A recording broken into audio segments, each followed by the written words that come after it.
അൽഫിത്ര Islamic pre സ്കൂളിനു വേണ്ടി തെക്കിലിൽ നിർമ്മിച്ച പുതിയ കെട്ടിടം ചെമ്മനാട് പഞ്ചായത്ത് പ്രസിഡന്റ് സുഫൈജ അബൂബക്കർ ഉദ്ഘാടനം ചെയ്തു.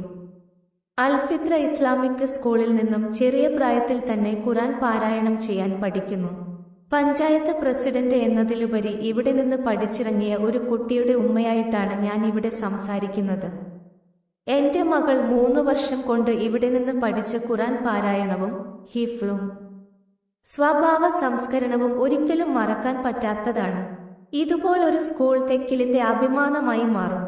ഇവിടുത്തെ ഓരോ വീട്ടിലും ഒരു അൽഫിത്ര കുട്ടി ഉണ്ടാവേണ്ടതുണ്ട് എന്നും സുഫൈജ അബൂബക്കർ പറഞ്ഞു. ഇതുപോലുള്ള സ്ഥാപനങ്ങൾ പഞ്ചായത്തിന്റെ വിവിധ പ്രദേശങ്ങളിലേക്ക് വ്യാപിപ്പിക്കണമെന്നും പ്രസിഡന്റ് കൂട്ടിച്ചേർത്തു. ട്രസ്റ്റ് ചെയർമാൻ അബ്ദുല്ല കുഞ്ഞി ഉമ്മരി അധ്യക്ഷത വഹിച്ചു. ആരിഫ് തെക്കിൽ സ്വാഗതവും, panchayat standing committee chairman Shamsuddin Thekkil, ward member Asiya Muhammad എന്നിവർ ആശംസകളും അർപ്പിച്ചു. അൽഫിത്ര പൂർവ്വ വിദ്യാർത്ഥിനി ആയിഷ യൂസുഫിന്റെ ഗിറാത്തോടുകൂടി തുടങ്ങിയ പരിപാടി പട്ല അൽഫിത്ര അഡ്മിൻ ബഷീർ പട്ലയുടെ നന്ദിയോടുകൂടി സമാപിച്ചു. ബ്രിഡ്ജ് മീഡിയ തെക്കിൽ.